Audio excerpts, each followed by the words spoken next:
Amém. Hoje nós estamos na lição número 47, acho que é. Nosso texto nós vamos dividir em duas partes. Isaías 49, nós vamos ler do 1 até o 13. O título nosso é a salvação do Messias, a salvação do servo Messias.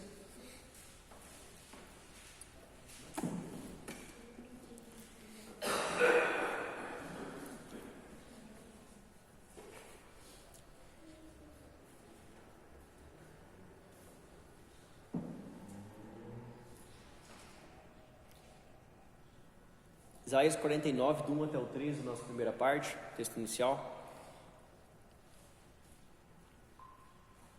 Amém? Vou ler o primeiro versículo. A palavra de Deus diz assim: ouvi, terras do mar, e vós, povos de longe, escutai. O Senhor me chamou desde o meu nascimento, desde o ventre da minha mãe, fez menção do meu nome. E fez em minha boca como... Amém. Essa primeira parte nossa aí, falando a respeito do servo Messias, né, Jesus, já uma prefiguração aqui de Cristo, né? Isaías começa a falar dele. Bom, aqui servo Messias, eu tenho algumas referências aí para os irmãos abrirem. Abre aí para mim Isaías 41, 8, o André abre Isaías 42, 1, a Michelle Isaías 49, 3, depois a gente vai distribuir novamente. Então, servo, aqui o Messias. Então, algumas aulas anteriores, nós vimos esse termo sendo usado para a nação de Israel. Meu servo Jacó, meu servo Israel. Tá? Agora nós estamos falando de uma pessoa específica que é Cristo. Então, ele é chamado de Israel, porque somente nele se realizariam todas as expectativas de Deus. Pode ler aí primeiro Isaías 41? Mas tu, ó Israel, servo meu, tu, Jacó, a quem elegi, semente de Abraão, meu amigo? E Isaías 42, 1. Eis aqui o meu servo, a quem me sustento, o meu eleito, em quem se compraz na minha alma. Use o meu espírito sobre ele, juízo conduzirás entre os gentios. Então aqui está falando de Cristo. E apesar de estar falando de Israel ali, né? Aqui ele fala de Israel no sentido da expectativa de Deus sobre Jesus, né? Porque ele é o único que vai cumprir a vontade dele de fato. E Isaías 49, 3, né, que nós temos aqui outra referência, que ele fala assim: e me disse, tu és o meu servo, és Israel, por quem hei de ser glorificado. Aqui ele não está falando da nação de Israel, ele está falando de Cristo. Ele é Israel, né? Ele é por aquele o qual dará glória a Deus por causa dos feitos de Cristo na terra. Porque Deus trouxe a lei para o povo cumprir, mas o povo não consegue cumprir a lei. Então Cristo vai lá, supra essa expectativa de Deus, essa necessidade de cumprir a lei, os mandamentos, traz uma nova aliança, né, para poder o povo conseguir já chegar até Deus. E sua missão é reunir a Israel a Deus.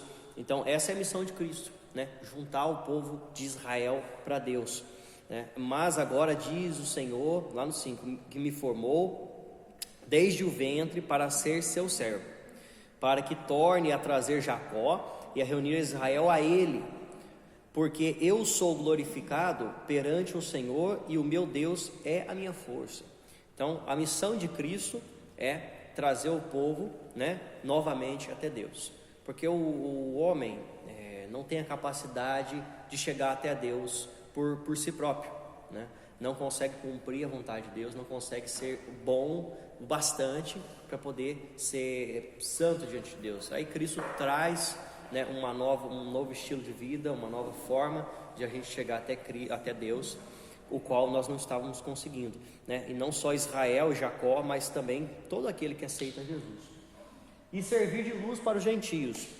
Sim, diz ele, pouco é os seres meu servo, para restaurares as tribos de Jacó e tornares a trazer os remanescentes de Israel. Não só isso, né? Também te dei como luz para os gentios. Olha, Isaías já começa a falar que a salvação de Cristo, ela ia alcançar aquele que não é do povo de Deus, né? Olha só que visão que ele teve. Não tem como falar que isso aí não é uma visão de Deus para o futuro, né? E ele não estava falando só de Cristo, ele já estava falando da igreja de hoje, já estava falando dos gentios, o qual naquela época principalmente não se adentravam, não aceitavam.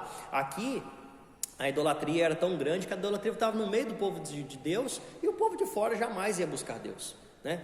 E hoje é uma coisa totalmente diferente, né? Hoje o evangelho alcança as pessoas que não são de Israel para servirem a Deus.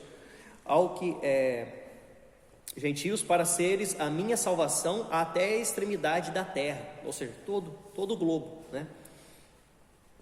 Embora desprezado em sua primeira vinda, ele será adorado na sua segunda vinda. Então no 7 ele fala: assim diz o Senhor, o Redentor, o Santo de Israel, ao que é desprezado, ao aborrecido das nações, ao servo dos tiranos, os reis o verão e os príncipes se levantarão, e eles adorarão por amor do Senhor que é fiel, e do seu santo de Israel, e do santo de Israel que te escolheu. Então aqui ele fala dois tempos, né?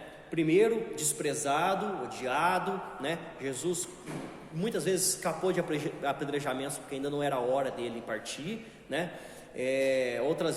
Muitas vezes ele foi tido como um criminoso, mas falsamente acusado, dentre tantas coisas que a gente sabe que aconteceu com Cristo, né? No entanto, apesar de ter sido mortos pelos homens que eram para o servir, ele agora na segunda vinda é totalmente diferente, né? Fala que os reis agora verão ele, né? Os príncipes, todos da terra lá na sua segunda vinda vão ver e vão falar que ele é de fato o Filho de Deus, que está acima de todas essas coisas. Então, são dois tempos relatados aqui nesse versículo. Pode passar? Do 8 até o 13, a restauração de Israel no reino milenar e as características dessa época. Então aqui do 8 até o 13 ele fala, né, da restauração da terra na época do milênio. Então, diz ainda o Senhor: no tempo aceitável, eu te ouvi, te socorri no dia da salvação, guardei-te e te farei mediador da aliança do povo, para restaurares a terra e lhe repartires as herdades assoladas, para dizeres aos presos: sai, aos que estão em trevas aparecei, eles passarão os caminhos, em todos os altos desnudos terão o seu pasto, não terão fome nem sede, a calma do sol nem os afligirá, porque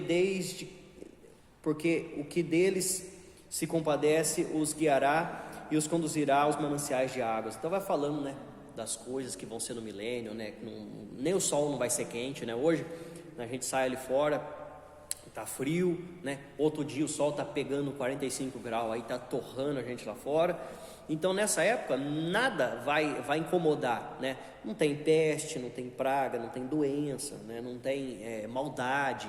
No reino milenar ali, onde o Jerusalém, né, onde o povo estará reunido, né? O povo de Deus, Israel estará reunido, será um lugar de perfeição absoluta, assim como era no Éden, né? Totalmente diferente do que a gente encontra hoje, né? Transformarei todos os meus montes em caminhos e as minhas veredas serão alteadas. Eis que estes virão de longe e aqueles virão do ocidente e aqueles outros da terra de Sinim. Essa terra de Sinim ali, a identificação desse local é incerta, talvez se trate de Assuã no Egito, né? Então vão vir de todas as partes, né? Deus vai reunir todo Israel num lugar só para poder ali fazer a obra dele. Cantai aos céus, alegre-te, ó terra, e vós montes rompei em cânticos, porque o Senhor consolou o seu povo, dos seus aflitos se compadece. Vamos lá para a próxima agora? Então agora nós vamos continuar o texto aí. Pode começar, parou? Pode começar então, Jamil?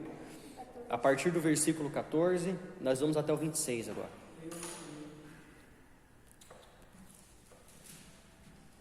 Bom, do 14 até o 18, aqui o Senhor encoraja o seu povo que será levado cativo e os afirma que não os esqueceu.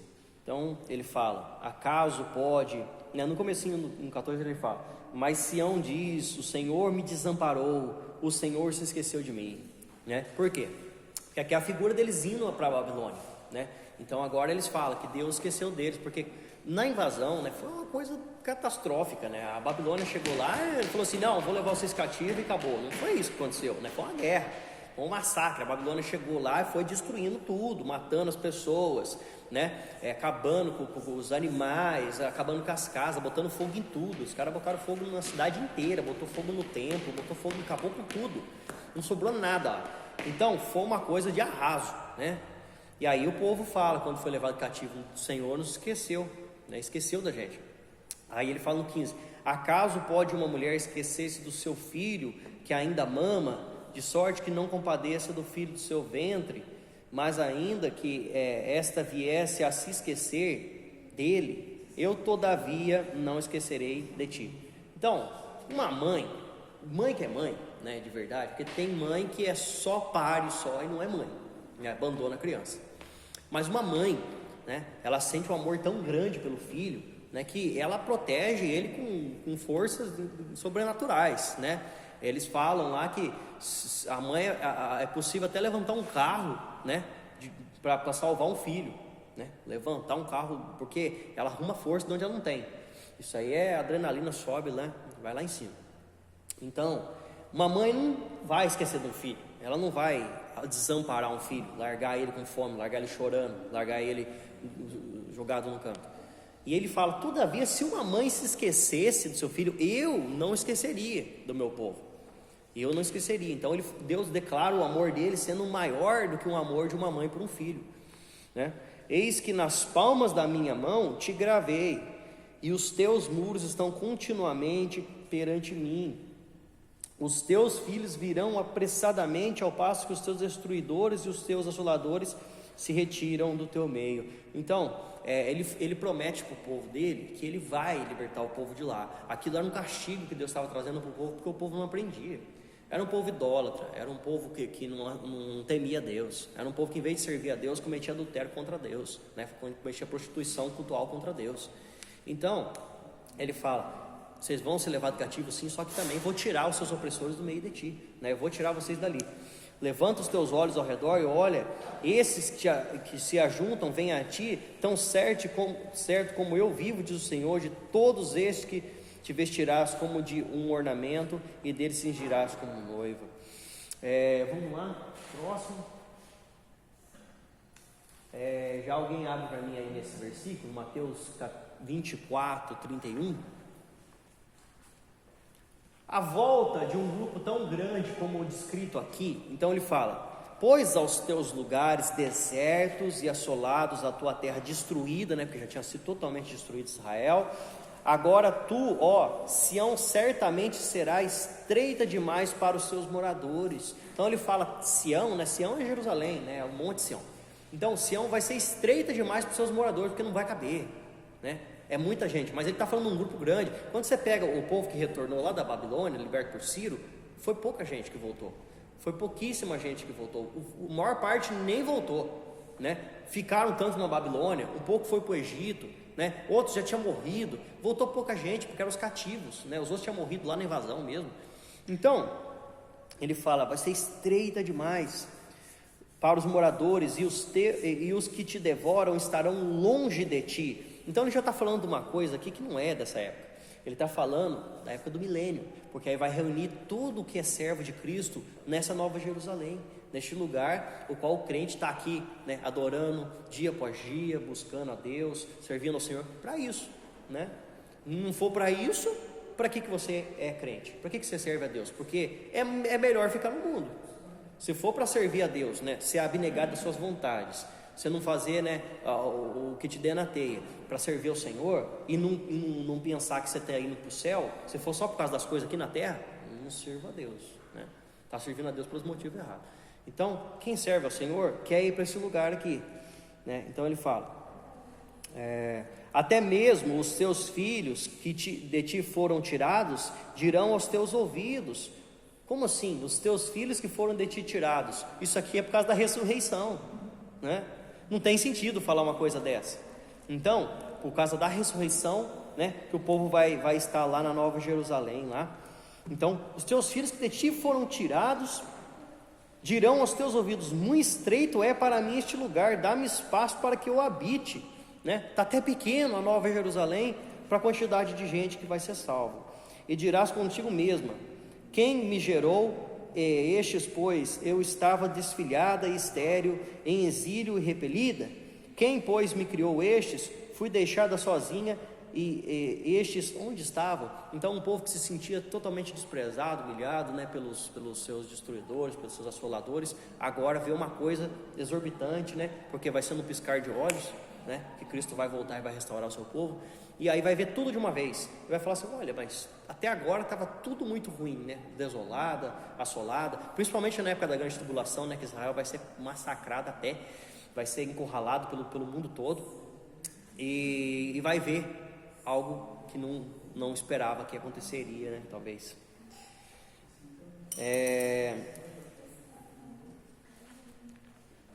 Até o 23. Assim diz o Senhor: eis que levantarei a minha mão para as nações, e ante os povos arvorarei a minha bandeira. Eles trarão seus filhos nos braços, suas filhas serão levadas sobre os ombros. Reis serão os teus aios, e rainhas as tuas amas. Diante de ti se inclinarão com o rosto em terra, e lamberão o pó aos teus pés. Saberá que eu sou o Senhor, e que os que esperam em mim não serão envergonhados. Então, lá na época do milênio, né, as nações que vão estar por lá de fora do muro vão ter que ir adorar a Deus, vão se prostrar diante dos reis e rainhas, como ele fala aqui, vão lamber o pó, porque se não levar ofertas a Deus, se não levar presentes a Deus lá na Nova Jerusalém, diante do povo que está lá, que nós, né, estaremos lá, na terra deles não vai chover, vai vir praga sobre a terra deles, até que se cumpra a época do milênio, né? Depois o diabo vai ser solto, depois aí vai ter toda aquela coisa que a gente sabe. Mas, enfim, né? Nessa época aqui, reis e rainhas vão ser servos, né, do povo que estiver lá em Nova Jerusalém. Então, a volta de um grupo tão grande, como eu estava falando aqui, como que é descrito, necessariamente considera algo além do pequeno remanescente que voltou da Babilônia. Por isso que está falando de uma coisa lá do milênio. E vislumbre a segunda vinda de Cristo. Pode ler lá Mateus 24, 31, que achou? E ele enviará os seus anjos com rijo, clamor e trombeta, os quais ajuntarão os seus escolhidos desde os quatro ventos, de uma a outra extremidade dos céus. Então é isso, né? Não só Israel, mas todos os escolhidos. Pode passar? E para a gente encerrar, do 24 para 26, Deus castigará os inimigos de Israel. Tirar-se-iam a presa ao valente? Acaso os presos poderiam fugir ao tirano? Mas assim diz o Senhor: por certo que os presos se tirarão ao valente, e a presa do tirano fugirá, porque eu contenderei com os que contendem contigo, e salvarei os teus filhos. Então isso aqui é a intervenção de Deus no meio do seu povo. A gente pode falar que tem uma referência lá na Babilônia, que aconteceu, né? Deus enviando o Ciro para libertar o seu povo. Também pode falar que isso aqui é lá no final, lá na Guerra do Armagedon, lá no final dos tempos, que Deus vai, né, abrir uma escapatória para o seu povo, para ele poder escapar da opressão do mundo, né? Israel, que vai estar aqui, né? Que vai estar aqui na época da grande tribulação, que não aceitou a Cristo, mas que é do povo de Deus, né? Vão passar por altos e baixos, uns perrengues terríveis aqui na época da grande tribulação. Sustentarei os teus opressores com a sua própria carne, e com o seu próprio sangue se embriagarão. Lá na época do Armagedon, a Deus vai matar o povo que jeito, né? A gente sabe como é que é, né? O negócio vai ser feio. A Bíblia fala que os olhos deles vão derreter dentro das órbitas, vai ficar o buraco do olho ali, né? A língua, né? O corpo vai apodrecer lá na hora, vai ser uma chacina que Deus vai provocar ali de uma vez só, e aquele povo vai se embriagar até com o próprio sangue, de tanto sangue. As nações vão estar todas reunidas para destruir Israel. E não é Israel mais, né? E Jesus está na frente do combate. Também. Então, é a última guerra. Estando eles em pé, as suas órbitas apodrecerão dentro de si. Quer dizer, os olhos vão apodrecer dentro da pessoa, e a pessoa vai ficar morta em pé. Vai ficar morto, e vai sangue para tudo quanto é lado. Fala que o sangue vai correr até nos freios. Olha só como é que fala, ó. E com o seu próprio sangue se embriagarão como um vinho novo, né? Vai ser um negócio, vai estar até brilhando sangue quente lá que vai escorrer na hora, de tanto sangue que vai ser. Todo homem saberá que eu sou o Senhor, o teu Salvador, o teu Redentor, o poderoso de Jacó. Então, eu não estou nem comentando tanto assim de versículo por versículo, porque a gente está sempre vendo isso aqui, né? Até agora ele está sempre repetindo esse assunto, né? Mas agora ele vai começar a mudar um pouco de foco aqui, falando mais de Cristo, falando mais da primeira e segunda vinda de Cristo, né? Nos capítulos seguintes. Próxima lição, nós vamos para Isaías 50, tá? Aí vamos fazer os 11 versículos dele aqui, para não ficar também um negócio muito longo. É isso aí, certinho, meu irmão? Alguma dúvida?